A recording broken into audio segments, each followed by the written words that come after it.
Maayong buntag kanatong tanan.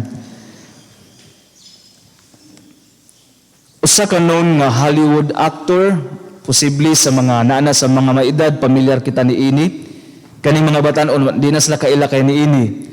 Si Robin Williams. No na to siya nga usa sa mga iladong komedyante, Hollywood comedian, known actors, awardee in many awards sa stage performances. Robin Williams, in the year 2015, he committed suicide. But before committing suicide, he had already this Lewy body disease. Ang Lewy body disease, kana bitaw maabot sa punto nga ang imuhang protein di nakasaka sa imong ulo. So the tendency is wala na, mag-hallucinate na ka, na kay mga movements nga di nimo masabtan, di nakakatulog, mag-aliwaros ka kanunay diha sa imuhang buluhaton. Now, with that physical condition or mental condition, sa kapuno sa iyahang kinabuhi, he committed suicide. Then pag-abot dito sa mga nag-imbestiga, na siya gisulat, no? It can be a part of a diary or something like that, no? Nga iyahang nasulat. Then last part sa iyahang gisulat na ilinya dito nga nagkanayon. And this would be the start of our reflection. The worst thing in life is not to end up all alone. But the worst thing in life is to end up with someone who make you feel alone. Ang pinaka-worst daw nga butang sa kinabuhi, dili tong ma-ending ka nga ikaw nalang isa. Kundili, ma-ending ka sa mga tao nga nagpabati nimo nga ikaw ray usa. Bugat, no? Kanabang taas siya nga istoryahono, no? Wala siya marag, the same with Chester Bennington, also committed suicide. Sa ilaha nga, nabati ni Chester Bennington nga, daghan siya kauban, daghan siya nagpalibot, pero nabati gihapon siya nga nag-inusara siya. Yeah, we know why mental issues, no? The point of the reflection is, it could be a disaster when we get lonely, you know? Mag-inusara ta. Di ta kabalo kung asa ta padulong, ta kabalo kung asa ta puniton sa tuwang kapaningkamot. Ang atong duha ka pagbasa, unang pagbasa og ebanghelyo, labi na ang atong ebanghelyo, ang pinakanindot nga istorya sa transfigurasyon. The traditional reflection is, the transfiguration is a foreshadow of what is the glory to come. Pero lahiun na itong lantaw ang transfiguration. Tanawa na to ang transfiguration, ang pagkausab ni Jesus diha sa tingog sa Amahan. And that voice coming from the cloud was a voice of confirmation, a voice of affirmation, synonyms, it can be a voice of appreciation, a voice of commendation to His Son. Sa Gospel ni St. Luke, naay duha ka bahin nga nintingog ang Amahan pinaagi sa panganod. One, during the baptism. Second, during the transfiguration. Kaning maong mga tingog, nag-affirm kang Jesus, tingog sa Amahan, and that voice affirms two. The first, the identity, and the second, the mission. Because for us to move forward, we need also to know who we are, no? Kabaluta sa itong identity, una ta makapadayon sa tuang mission. Ang linya, dito sa baptism, this is my beloved Son, with whom I am well pleased, directing to Jesus Christ. Pero ang tingog sa Amahan sa transfiguration karon, this is my beloved Son, please listen to Him. Directing already to the three, Peter, John, and James, and that emphasizes the mission. Ang baptism is the identity. So katong tingog sa Amahan, luyo sa panahon nga hapit na si Jesus musaka, it is because the transfiguration event of Luke, kay pag naog nila ani, wa na Jerusalem story na.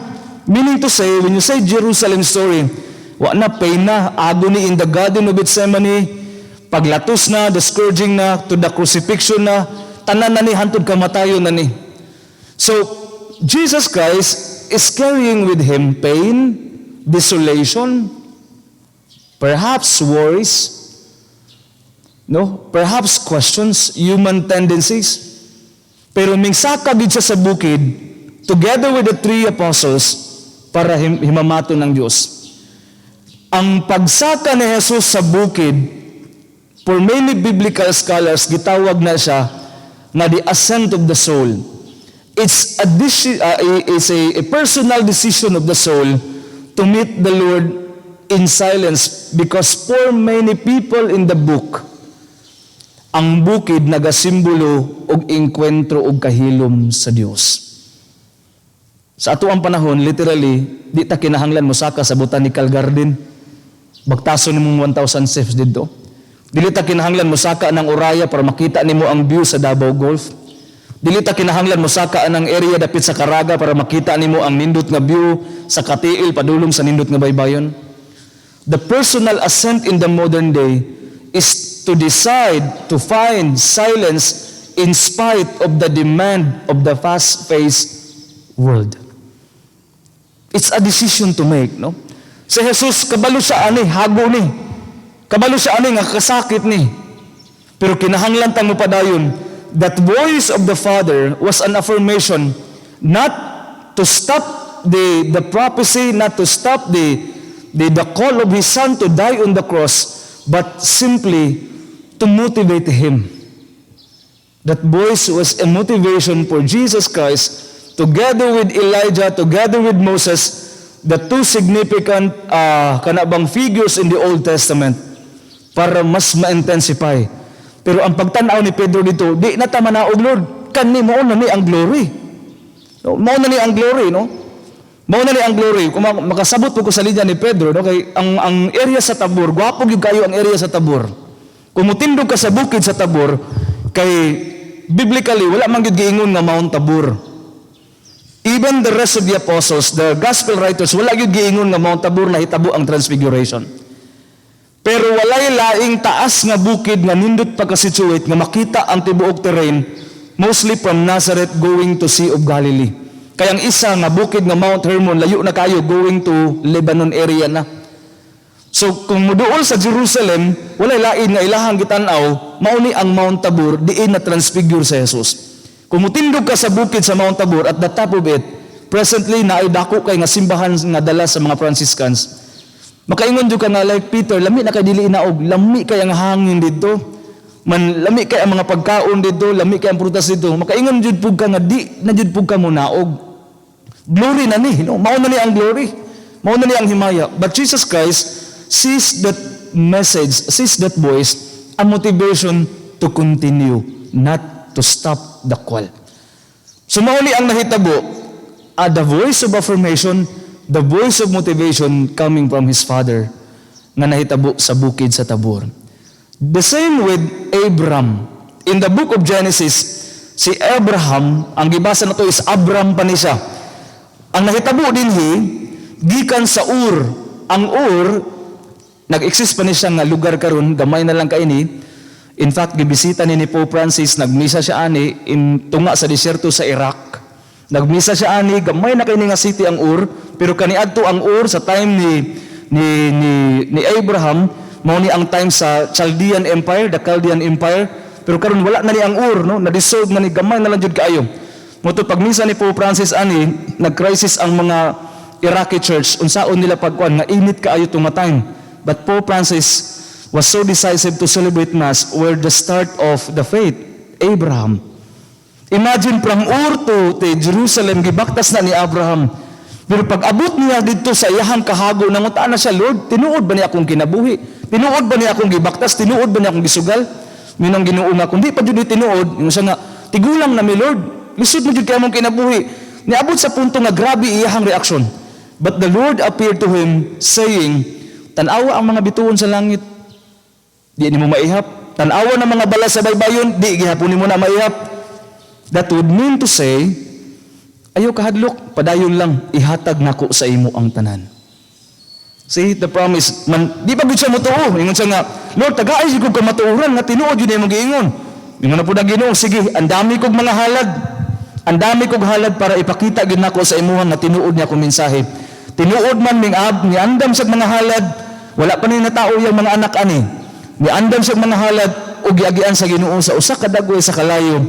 Ug didto giklaro na sa Ginoo nga, Abraham, ako ang imong Ginoo ug kamo mamahimong akong pamilya ug akong kaliwatan. See that promise and moved Abraham to continue. Hangtod na gitrial na pud siya. Pagkatao sa iyang mga anak, gitrial na pud siya. Sige daw Abraham, tinuod magyud ka, halari daw ko, ihalad imong anak. Patyo nagipuntan niya si Isaac atubangan sa Dios. Ug didto niya nakita sa Ginoo nga di gyud ni mawala si Abraham sa kuang kiliran. See the story of that faith. Naa ang tingog sa Dios nga naghatag og pagdasig. The third or the second reading is the challenge. For Saint Paul, mingon siya, dili malimot sa tao nga naay kalibog, naay daghang kalisod. Pero, the first point is, dili ta mawala nga maminaw sa kaalam ni anang maong tao nga namatay sa krus. Sama sa kong giingon, the going up to the mountaintop by Jesus Christ and the rest of the apostles, for many biblical scholars, is a personal ascent. Saint Paul is talking that personal ascent in different context. Mangita ta nga di ta mawala ni ining santos nga misa. Dili ta mawala na ng tao nga nagdupa diha sa krus. Dili ta mawala kung kinsa na siya. Ug ningon si Pablo for the second challenge, siya nga kung naatay mga kalibog, pangitaa po to mga tao nga nakakita po ni ining maong krus. See, gwapo kayo, naatay kalibog dito patakag duol ra. Maproblema na ay mga pangutana sa kinabuhi, pangutana sa trabaho. Ayo sa nang duol o pataka sa mga tao, tan-aw nimo nga basin di dinhi kadala nimo. Basin di dinhi kahatag og kamatuoran nimo. Ang ending basin bas magpa-worse pa ni sa sitwasyon nimo. Look for people, for Saint Paul, look for people nga nakakita pud sa kaalam sa maong krus. No? Kaalam ni ana, no? Mangita ta ni anang maong tao. Mangita ta ni ana nila. Muli ang nindot sa mga pagbasa, no? Manaa ang tingog sa Dios. Kung isumada nato ang atong mga pagpamalandong, unta dili ta maisama kang Robin Williams. Naata sa kadaghanan, naa sa katilingban, naa sa pamilya. But hopefully each one of us is challenged to have that personal ascent, motivation, decision to find God, because His voice is always a voice of motivation amidst of everything. Nayusa ka author, ang pangalan si C.S. Lewis. Mingon siya, di gyud na mawala ang tingog sa Dios. Di gyud na mawala ang tingog sa Dios. Sa panahon sa kahilom, nagahunghong siya. Sa panahon sa kalisdanan, nagasinggit siya. That voice is always there. No? Muna gingon ni C.S. Lewis, ang importante lang is the element of listening. That personal assent. For us nga maminaw ta. No? Kaya kung maminaw ta na, ma-affirm yun ta. No? Madasig ta, makadungog ta sa tingog sa Diyos. Ala, gitubag lagi nimo kung pag-ampo, Lord, ay, di ko nagdahom. No? Yung naging adlaw, experience na ko. No? Pag abot mo sa chapel, naipart sa mo ang chapel nga among cabinet old na kaayo, naglisod ang mga bata og sulod sa mga gamit kay gamay kay among chapel. Mananay sugod mga agay-ay ba, nakul saon ko mga Lord ha. Unsa gihimo na mo katong kauban ako nga na driver na pidikab, baktas-baktas may atubangan sa UM naman ay mga furniture diha. Kul tuktuyok daw dito, kul tuktuyok ni. Makita kog cabinet dito ang 4 doors samin glass man tama kay sa chapel. Ako nang sukod-sukod og kanang kuandaan kanang steel tape. Nindot magyud ni tama gyud ni. Sikog balik ko Lord, tabangid jud ko Lord, tabangid jud ko kay para gyud ni sa kapilya unta na grasya. Then higda-higda ko while minukog ko ng mga reflections mamalando nga nan.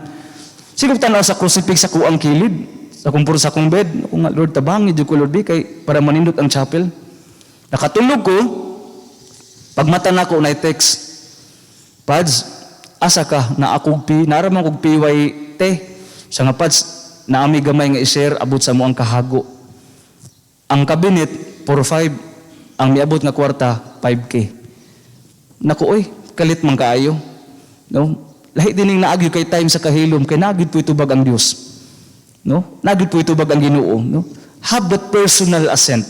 Simple encounter, but part nga nung miabot ko ani nga pamalandong, because part of our Lenten journey is to have that personal ascent. We need also to order our private life. We need also to order our significant life. Seminarians, dili assurance ka naamog seminaryo, naana mo ani nga personal ascent.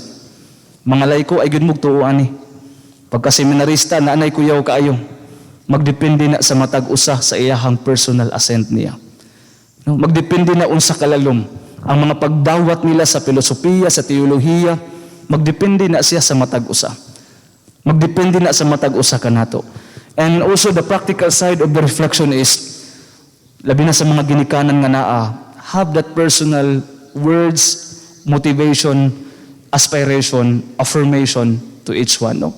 Mga bata nga walay affirmation, mga bata nga di ka dungog og pulong motivation sa mga ginikanan, usually easily lead to desolation, easily lead to delinquency, no? Dili ka dungog, dili ma-appreciate, no? Ako na ning gi-share sa mga bata, sa mga parents, akal klaro ka expose kay tag Netflix, start watching Gen Z, Generation Z.